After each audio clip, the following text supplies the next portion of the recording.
A pleasant day to each and every one, especially to our instructor, Ma'am Jamela B. Sampulna, Ma'am. Today, I am going to discuss the Chapter 5, Environmental Cycles and Processes. And the specific topic for me is the biogeochemical cycle and water cycle. But before we proceed, here's the objectives. At the end of the chapter, students should have: number 1, identify the significance of biogeochemical cycles. Discuss the processes involved in the hydrologic cycle. Relate carbon dioxide and oxygen cycle and their importance. Discuss phosphorus cycle and analyze an environmental issue and offer solutions. So now, what is biogeochemical cycle? A biogeochemical cycle refers to the overall chemical cycles through both the biological and the geological world.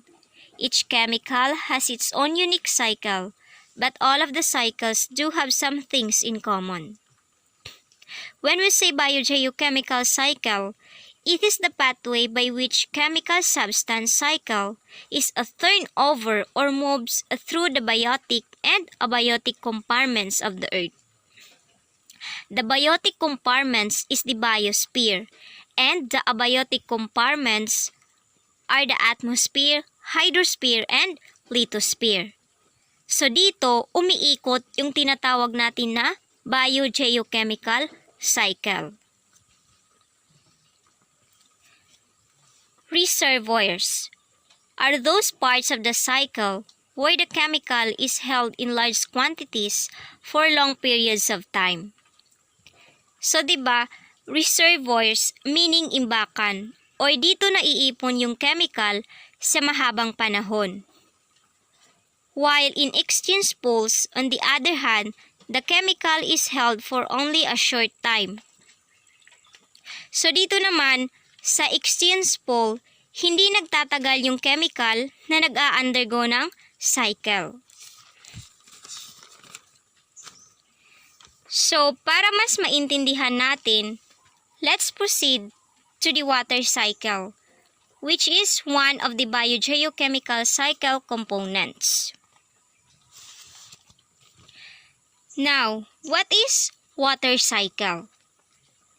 Water cycle is also known as the hydrologic cycle. It is the path water takes through its various states: vapor, liquid, solid, as it moves throughout the ocean, atmosphere, groundwater, streams, and etc. In the water cycle, energy is supplied by the sun, which drives evaporation, whether it is from ocean surfaces or from treetops.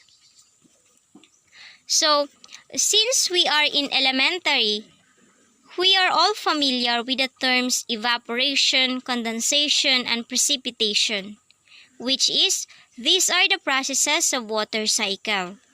So now, we will discuss it thoroughly as well as the other processes that undergo in water cycle.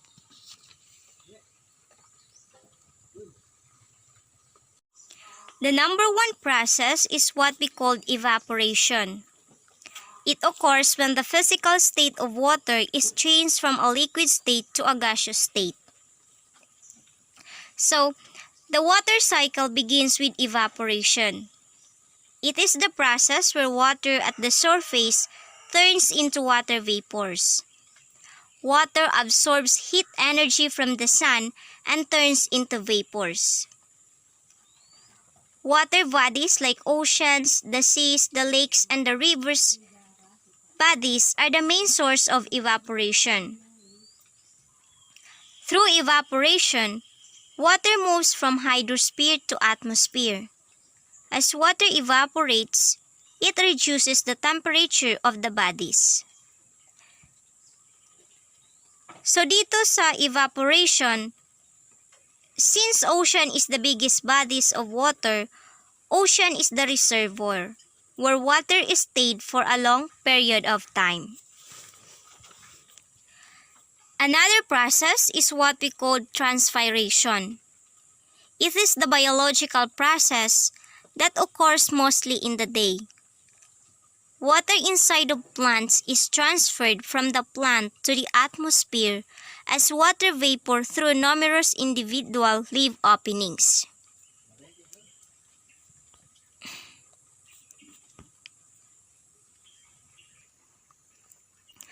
When we say transpiration, it is the process similar to evaporation, where liquid water is turned into water vapor by the plants through minute pores or stomata, because 90% of water vapor in the atmosphere or land comes from plants.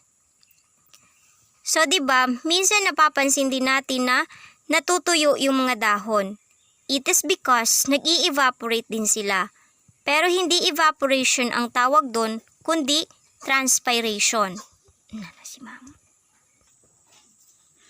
Next is condensation. It is the process by which water vapor changes its physical state from a vapor, most commonly to a liquid. So as water vaporizes into water vapor, it rises up in the atmosphere. At high altitude, the water vapor changes into very tiny particles of ice or water droplets because of low temperature. Condensation is also the transition process from the vapor state into liquid state. So napapansin nyo rin ba na tuwing umaga basa yung mga damo or mga dahon kahit na hindi naman umuulan? This is because, as what I said a while ago, na nag-i-evaporate din ang mga dahon through the process of transpiration with the help of heat of the sun. So dahil tuwing gabi ay malamig ang temperatura, as the result, the evaporating water molecules lost heat. So nawawala na yung init. Then their motion was slowed down. They were then attracted to each other and came close. Then they changed into droplets of water. Next is the frozen water. It may be trapped in colder regions of the earth as snow or ice and may remain as such for very long periods of time. So in the other parts of the world, merong mga country na nakakaranas ng formation of the ice in the top of the mountains. So this process is what we call deposition, kung saan from gas state turn into solid without passing the liquid state. Another process is what we call precipitation. It occurs when water condenses from a gaseous state in the atmosphere and falls to earth.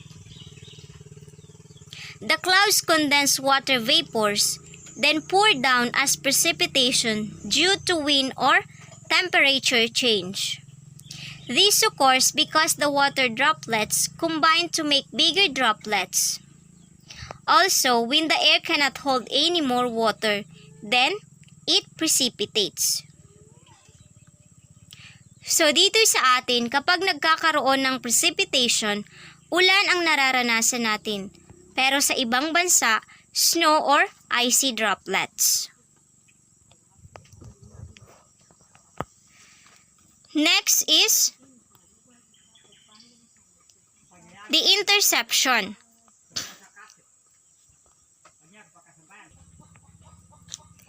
The next process is what we call interception. It is the interrupting movement of water in the chain of transportation events leading to streams. Interception can take place by vegetal cover or depression storage in puddles and inland formation such as rills and furrows. So in this process, nagkakaroon ng interruption sa pagdaloy ng ulan mula sa atmosphere patungo sa lupa. Ito ay dahil minsan sa mga bundok o bulubundukin ay natatrap nila yung tubig na sana ay dadaroy pa patungo sa mga ilog, sapa o iba pang bahagi ng tubig. Next is what we call infiltration. It is the physical process involving movement of water through the boundary area where the atmosphere interfaces with the soil. So, some of the water that precipitates does not run off into the rivers and is absorbed by the plants or gets evaporated. It moves deep into the soil.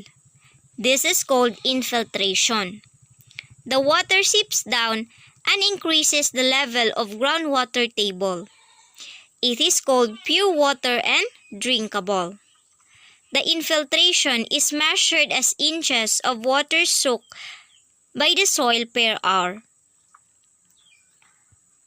So, infiltration, meaning nasasala yung tubig.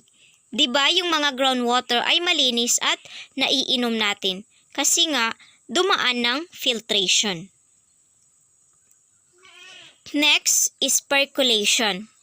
It is the movement of water through the soil and its layers by gravity and capillary forces.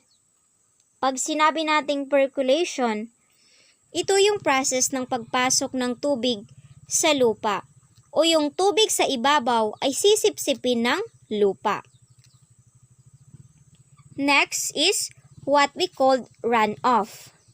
Is a flow from a drainage basin or watershed that appears in surface streams. Runoff, it is the process where water runs over the surface of the earth after precipitation. So meron tayong tinatawag na 3 types of runoff. Number 1 is surface runoff that flows over the land and through channels. Ito yung pagdaloy ng tubig sa lupa.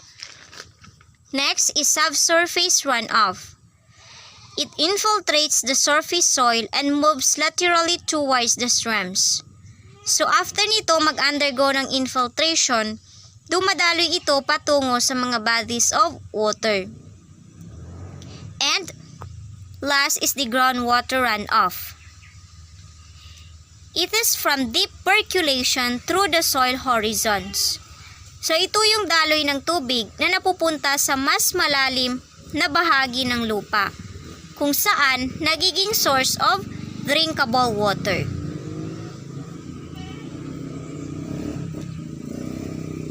The last one is the storage. There are 3 basic locations of water storage that occur in the planetary water cycle. Number 1 is water stored in the atmosphere. The water can be moved relatively quickly from one part of the planet to another part of the planet. Next is water is stored on the surface of the earth. The storage occurs in oceans, lakes, reservoirs, and glaciers.